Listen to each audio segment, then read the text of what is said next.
സഹോദരങ്ങളെ, എല്ലാവർക്കും നമസ്കാരം. ഞാൻ ഇന്നലെയും മിനിഞ്ഞാന്നും ഓരോ വീഡിയോ ചെയ്തിരുന്നു. ഞാൻ പഠിച്ച LP സ്കൂളിൻ്റെ ശതവാർഷികത്തോടനുബന്ധിച്ച് അവർ നടത്തിയ പ്രവർത്തനങ്ങളിലേക്ക് ഒരു പൂർവ്വ വിദ്യാർത്ഥി ആയിരുന്നിട്ട് കൂടി, അർഹതയുണ്ടായിരുന്നിട്ട് കൂടി എന്നെ ക്ഷണിച്ചിരുന്നില്ല എന്ന് പറയുകയായിരുന്നു. ഞാൻ ക്ഷണിക്കാനുള്ള അർഹതയുണ്ടെന്ന് ഇന്നലത്തെ ഒരു വീഡിയോയിലൂടെ ഞാൻ നിങ്ങളെ ധരിപ്പിച്ചിട്ടുണ്ട്. അതിലെ കമൻറ്റുകളിൽ അപൂർവം ചില ദുരുദ്ദേശപൂർണമായ കമൻറ്റുകളുണ്ടായിരുന്നെങ്കിലും ഞാൻ കാര്യമാക്കുന്നില്ല. ഒരു സ്ഥാപനം 25 വർഷം പിന്നിടുമ്പോൾ രജത ജൂബിലി ആഘോഷിക്കാറുണ്ട്, സിൽവർ ജൂബിലി. 50 വർഷം പിന്നിടുമ്പോൾ ഗോൾഡൻ ജൂബിലിയാണ്. 100 വർഷം പിന്നിടുമ്പോൾ അത് ശതവാർഷികമാകും. അപ്പോൾ ഇതിലാദ്യം പറഞ്ഞ 2 കാര്യവും എൻ്റെ സ്കൂളിൽ നടന്നിട്ടുണ്ടോ എന്നറിയാൻ എനിക്കായിട്ടില്ല. ഈ 3 കാര്യങ്ങളും ഞാൻ DPPയിലായിരുന്നപ്പോഴും അതുപോലെ തന്നെ ഡയറ്റിലായിരുന്നപ്പോഴും ഒട്ടേറെ സ്കൂളുകളിൽ പോയി ആഘോഷങ്ങളിലൊക്കെ പങ്കെടുക്കാൻ എനിക്ക് സൗഭാഗ്യം ഉണ്ടായിട്ടുണ്ട്. അവിടെയൊക്കെ എന്ത് നടന്നു, എന്തായിരുന്നു അവർ നടത്തിയിരുന്നത് എന്നെ സംബന്ധിച്ച് ഒരു വിവരം നിങ്ങളോട് പറയുകയാണ് ഞാൻ ചെയ്യുന്നത്. അതൊക്കെ എൻ്റെ സ്കൂളിൽ നടന്നിട്ടുണ്ടോ എന്നെനിക്കറിയില്ല. തീർച്ചയായും നടന്നു കാണും എന്ന് തന്നെയാണ് ഞാൻ വിചാരിക്കുന്നത്. തീർച്ചയായിട്ടൊരു ജൂബിലി ആഘോഷിക്കുമ്പോൾ ചില ലക്ഷ്യങ്ങൾ ആ കമ്മിറ്റി നിർണ്ണയിക്കാറുണ്ട്. അതിലേറ്റവും പ്രധാനപ്പെട്ടത് അക്കാഡമിക ലക്ഷ്യങ്ങളാണ്. അക്കാഡമിക പുരോഗതി ആസ്പദമാക്കി നടത്തുന്ന പ്രവർത്തനങ്ങൾ. മറ്റൊന്ന് ഭൗതിക പുരോഗതി ആസ്പദമാക്കി നടത്തുന്ന പ്രവർത്തനങ്ങളാണ്. വേറൊന്ന് ഡോക്യുമെൻറ്റേഷൻ. കഴിഞ്ഞ 100 വർഷമായിട്ട് ഈ സ്കൂളിൽ നടന്ന പ്രവർത്തനങ്ങളുടെ ഒരു ഡോക്യുമെൻറ്റേഷൻ, അതാണ് സ്മരണിക എന്ന് പറയുന്നത്. അതും നടത്തും. ഇതിൽ അക്കാഡമിക പുരോഗതിക്ക് വേണ്ടി എന്ത് ചെയ്തിട്ടുണ്ട് എന്ന് ഈ കമ്മിറ്റി ഇനിയും പറയേണ്ടതായിട്ടായിരിക്കുന്നത്. എന്തൊക്കെയായിരുന്നു അവരുടെ അക്കാഡമിക ലക്ഷ്യങ്ങൾ എന്ന്. അതിനെക്കുറിച്ച് ഏതെങ്കിലും ഒരു ഫേസ്ബുക്ക് പോസ്റ്റോ അല്ലെങ്കിൽ റിപ്പോർട്ടോ ഒന്നും ഞാൻ കണ്ടിട്ടില്ല. ഭൗതിക പുരോഗതിയിൽ ഞാൻ കണ്ടത് സ്കൂളിൻ്റെ മുൻവശത്ത് ഒരു സ്റ്റേജ് നിർമ്മിച്ചിട്ടുണ്ട്. അസാമാന്യ തരക്കേടില്ലാത്ത നന്നായിട്ട് ഡിസൈൻ ചെയ്ത ഒന്നാണ്. ഭൂമി കുറച്ചുകൂടി ഉയർത്തി ചുറ്റിനും നല്ലതുപോലെ കെട്ടി, തറയോടുകളല്ല പിന്നെ പാകി, കുട്ടികൾക്കാണെങ്കിലും അധ്യാപകർക്കാണെങ്കിലും ഒക്കെ സൗകര്യപ്രദമായി ഇരിക്കുന്നതിനും മറ്റുമൊക്കെ ഉള്ള സൗകര്യം അവിടെ ഉണ്ടാക്കിയിട്ടുണ്ട്. അത്രയും നല്ലത്. സ്കൂളിനെ മോടി പിടിപ്പിക്കാനും ഒരു വിഫല ശ്രമം നടത്തിയിട്ടുള്ളതായിട്ട് കണ്ടു. എന്നാൽ സ്കൂളിൻ്റെ മുൻവശത്തുള്ള ഗ്രൗണ്ട് ഞാൻ അന്ന് ഒരു PTA മീറ്റിങ്ങിൽ പ്രസംഗിച്ചപ്പോൾ എങ്ങനെ കിടന്നുവോ അതുപോലെ തന്നെ കിടക്കുകയാണ്. കിഴക്ക് വശത്തുള്ള തോട്, അതിലെ മലിനജലം, അവിടെ നിന്ന് ഉയർന്നു വരുന്ന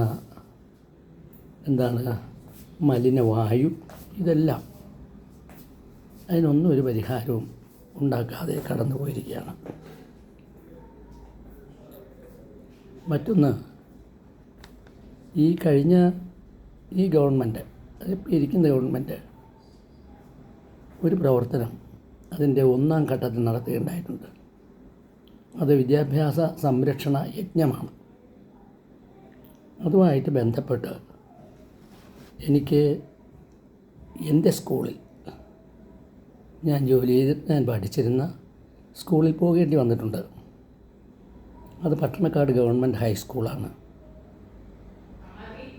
അതിൻ്റെ സംരക്ഷണ യജ്ഞത്തിൻ്റെ പ്രോജക്റ്റ് എഴുതി തയ്യാറാക്കുന്നതിന് അവരെന്നോട് സഹായം അഭ്യർത്ഥിച്ചു. ഞാൻ പോയി തയ്യാറാക്കി അതനുസരിച്ചുള്ള എല്ലാ പ്രവർത്തനങ്ങളും ഇവിടെ നടന്നു. ഭൗതിക പുരോഗതിയിൽ 2 കെട്ടിടങ്ങളാണ് ഉണ്ടായത്. അതുപോലെ തന്നെ ഒട്ടേറെ അക്കാഡമിക തലം മെച്ചപ്പെടുത്തുന്നതിനാവശ്യമായ പ്രോജക്റ്റുകളും അധ്യാപകർ തയ്യാറാക്കി അത് അവരവിടെ നടത്തി. അതുപോലെ തന്നെ വളമംഗലം SCHSലും എൻ്റെ സഹായം അഭ്യർത്ഥിച്ചിരുന്നു. ഞാൻ പോയിരുന്നു. ഇതേപോലെ തന്നെ അവിടെയും കെട്ടിടമൊന്നും ഉണ്ടായില്ല. പക്ഷേ അവരേറ്റവും കൂടുതൽ താല്പര്യം കാണിച്ചത് അക്കാഡമിക പുരോഗതി ആസ്പദമാക്കിയുള്ള പ്രവർത്തനങ്ങൾക്കാണ്. ഒട്ടേറെ പ്രോജക്റ്റുകൾ അവിടുത്തെ അധ്യാപകർ എഴുതി തയ്യാറാക്കി. മറ്റൊന്ന് അരൂർ സെയിൻറ്റ് അഗസ്റ്റിൻസ് HS. അവിടുന്ന് അധ്യാപകർ എൻ്റെ വീട്ടിൽ വരികയാണ് ചെയ്തത്. അതുപോലെ തന്നെ അർത്തുങ്കലെ അധ്യാപകർ അവർക്ക് കാര്യങ്ങൾ പറഞ്ഞു കൊടുക്കുകയും അതനുസരിച്ചുള്ള പ്രവർത്തനങ്ങൾ അവർ ചെയ്യുകയും ചെയ്തു. ഇപ്പോൾ ശതാബ്ദി കാലത്ത്, അന്ന് വിദ്യാഭ്യാസ സംരക്ഷണ യജ്ഞകാലത്ത് യഥാർത്ഥ ഇതുപോലുള്ള പ്രവർത്തനങ്ങൾ നടന്നിട്ടില്ല എങ്കിൽ, നടന്നിട്ടുണ്ടോ എന്ന് വ്യക്തമല്ല, അതുകൊണ്ടാണ് ഞാനിത് പറയുന്നത്. നടന്നിട്ടില്ല എങ്കിൽ തീർച്ചയായിട്ടും അത് ഇപ്രാവശ്യം ഈ കമ്മിറ്റി, ഈ ആഘോഷ കമ്മിറ്റി ചെയ്തിരിക്കുമെന്നാണ് ഞാൻ കരുതുന്നത്. അതിൻ്റെ ഒരു റിപ്പോർട്ട് അവർ പ്രസിദ്ധീകരിക്കുമെന്ന് ഞാൻ ആഗ്രഹിക്കുന്നു. പിന്നൊന്ന്, ഏതൊരു സ്കൂളിനും അതിനൊരു കാച്ച്മെൻറ്റ് ഏരിയയുണ്ട്. അതായത് കുട്ടികൾ വരുന്ന സ്ഥലങ്ങൾ.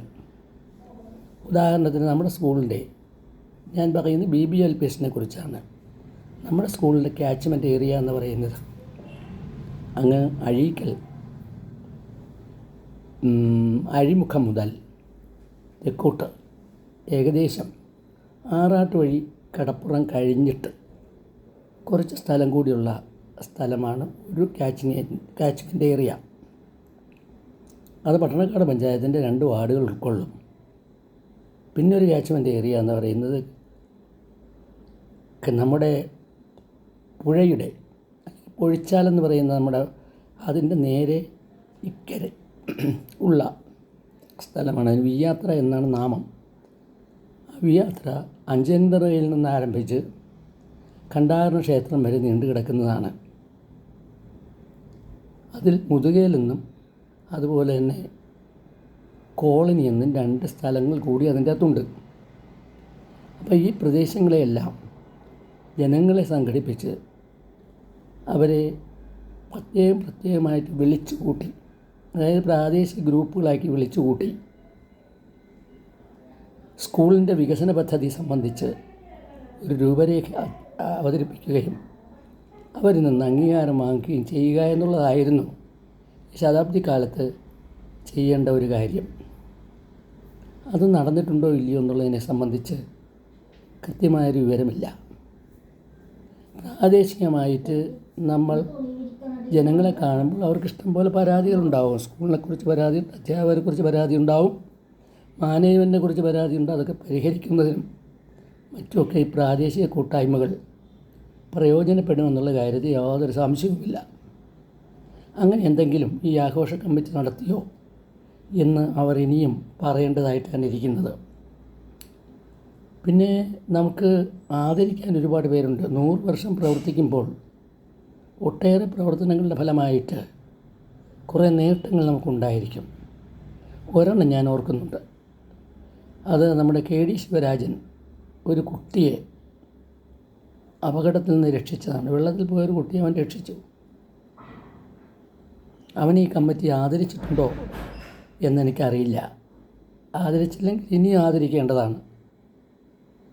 അത് യഥാർത്ഥത്തിൽ അദ്ദേഹത്തിൻ്റെ അവാർഡ് കിട്ടേണ്ടതാണ്. സ്കൂൾ അധികൃതർ അതിനുവേണ്ടി കാര്യമായിട്ടൊന്നും ചെയ്തിട്ടില്ല എന്ന് എനിക്കറിയാനായിട്ട് കഴിഞ്ഞു. എന്തായാലും അത് വളരെ പ്രധാനപ്പെട്ട കാര്യമാണല്ലോ. അതുപോലെ ഒരുപാട് കാര്യങ്ങളുണ്ടാവും. എനിക്കെല്ലാ കാര്യങ്ങളും അറിയില്ല. അധ്യാപകർ നേടിയിട്ടുള്ള നേട്ടങ്ങൾ, വിദ്യാർത്ഥികൾ നേടിയിട്ടുള്ള നേട്ടങ്ങൾ, സ്പോർട്സിലും ആർട്സിലും ഒക്കെ നേടിയിട്ടുള്ള നേട്ടങ്ങൾ, ആ നേട്ടങ്ങളൊക്കെ നേടിയവരൊക്കെ ഇപ്പോൾ വലിയ വലിയ കുട്ടികളായിരിക്കും. വലിയ കുട്ടികളെന്നല്ല, യുവാക്കളോ അല്ലെങ്കിൽ വൃദ്ധന്മാരോ ആയിക്കഴിഞ്ഞിരിക്കും. അവരെയൊക്കെ കണ്ടെത്തി ആദരിക്കാനുള്ളൊരവസരമാണ് മറ്റൊന്ന് ചെയ്യേണ്ടിയിരുന്നത്. സ്കൂളിനൊരു സമഗ്ര വികസന പദ്ധതി അല്ലെങ്കിൽ സ്കൂൾ ഡെവലപ്മെൻറ്റ് പ്ലാൻ 5 വർഷത്തേക്കുള്ളത് ഈ കമ്മിറ്റി തയ്യാറാക്കിയിരിക്കും എന്ന് ഞാൻ കരുതുന്നു. SDP തയ്യാറാക്കുന്നതിന് എന്നെയാണ് ഗവൺമെൻറ് ചുമതലപ്പെടുത്തിയിരുന്നത്. അതനുസരിച്ച് ഞങ്ങൾ CMAT കൂടി എൻ്റെ നേതൃത്വത്തിൽ വലിയൊരു രേഖ തന്നെ തയ്യാറാക്കിയിട്ടുണ്ട്. എങ്ങനെ സ്കൂൾ ഡെവലപ്മെൻറ്റ് പ്ലാൻ തയ്യാറാക്കുക, അതെല്ലാ സ്കൂളിലും കാണും, ഈ സ്കൂളിലും കാണും. അവർ തയ്യാറാക്കി, അതിന് SDP എന്നാണ് പറയുക, സ്കൂൾ ഡെവലപ്മെൻറ്റ് പ്ലാൻ. അത് തയ്യാറാക്കിയിട്ടുണ്ടോ എന്നറിയുന്നില്ല. ഇല്ലെങ്കിൽ ഇനിയും സാധിക്കും. സ്കൂൾ ഡെവലപ്മെൻറ്റ് പ്ലാൻ തയ്യാറാക്കി അത് വരുന്ന 5 വർഷം കൊണ്ട് നടപ്പാക്കുക എന്ന പ്രവർത്തനമാണ് വേണ്ടത്. അതുപോലെ തന്നെ നമ്മൾ സ്കൂൾ ഡെവലപ്മെൻറ്റ് പ്ലാൻ തയ്യാറാക്കുമ്പോഴും ഭൗതിക പുരോഗതി ആസ്പദമാക്കിയുള്ള പ്രവർത്തനങ്ങളൊക്കെ നടത്തുമ്പോൾ സാമ്പത്തിക പ്രശ്നങ്ങളുണ്ടാവും. സാമ്പത്തിക പ്രശ്നങ്ങളുണ്ടായാൽ എങ്ങനെയാണ് നമ്മൾ കണക്കാക്കുക? ഒരു പിരിവിലൂടെയൊന്നുമല്ല. പിരിവില്ലാതെ തന്നെ പ്രദേശത്തെ സാമ്പത്തികമായി ഉയർന്നു നിൽക്കുന്നവർ, വിദേശത്ത് പോയിട്ടുള്ളവർ, പ്രവാസികളായിട്ടുള്ള ആളുകൾ, ഇവരെയൊക്കെ കണ്ട് അവരെയൊക്കെ മനസ്സിലാക്കി അവരിൽ നിന്ന് ഫണ്ട് കളക്ട് ചെയ്ത് സ്പോൺസർ ചെയ്യിച്ചൊക്കെയാണ് നമ്മളിത് ചെയ്യുന്നത്. ഇവിടെ മാത്രമല്ല, എല്ലാ സ്ഥലങ്ങളിലും ഇതേപോലെയൊക്കെ തന്നെയാണ് ചെയ്തിട്ടുള്ളത്. അപ്പോൾ അത് സ്പോൺസർഷിപ്പിലൂടെ പല കാര്യങ്ങളും ചെയ്യിക്കാൻ പറ്റും. പ്രതിബദ്ധതയുള്ള ഒരു കമ്മിറ്റി ഉണ്ടാകണമെന്നുള്ളതേ ഉള്ളൂ.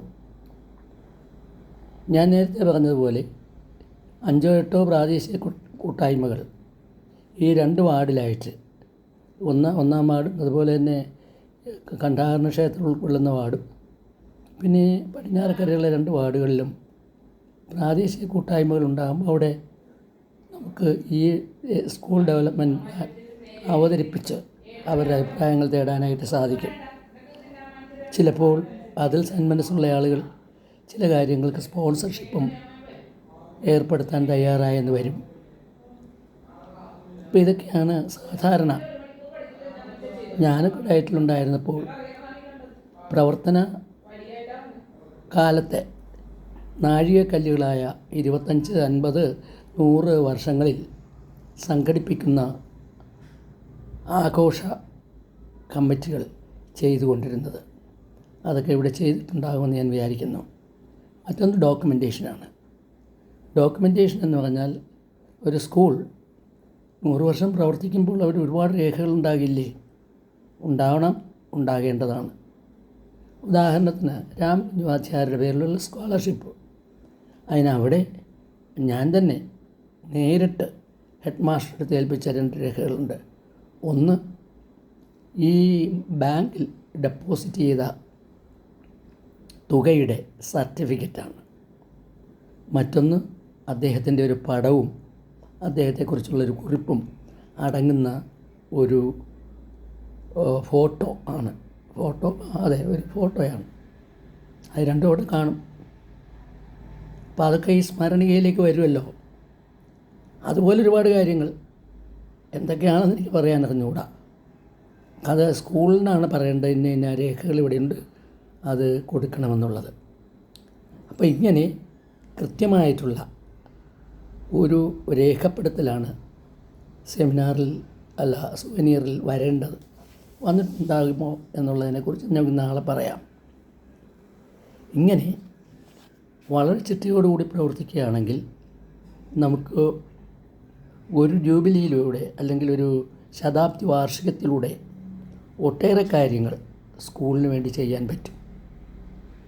തീർച്ചയായും അങ്ങനെയൊക്കെ ചെയ്യണമെന്ന് ആഗ്രഹമാണ് എനിക്കുണ്ടായിരുന്നത്. എന്നെ അവർ പങ്കെടുപ്പിച്ചില്ല. അതിലെനിക്ക് പ്രയാസവുമില്ല.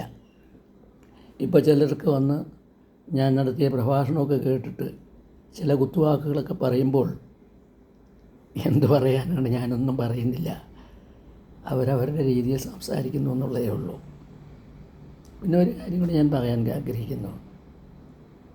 എനിക്ക് 80 വയസ്സാണ്. ചില മറവികളൊക്കെ ഉണ്ടാവും. അതിൽപ്പെട്ടതാണ് നമ്മുടെ ഡോക്ടറുമായിട്ട് ബന്ധപ്പെട്ട കാര്യം. അതിൽ RMP എന്ന് തെറ്റായി പറഞ്ഞു എന്നുള്ളതാണ്. MBBS അല്ല എന്ന് അതിൻ്റെ പേരക്കുട്ടിയും സമ്മതിക്കുന്നുണ്ട്. അതേ ഞാൻ ഉദ്ദേശിച്ചുള്ളൂ. RMPക്ക് പകരം വേറെ എന്തോ ഒരു ഡിഗ്രിയാണ് പറയുന്നത്. അത് ഞാൻ അംഗീകരിക്കുന്നു.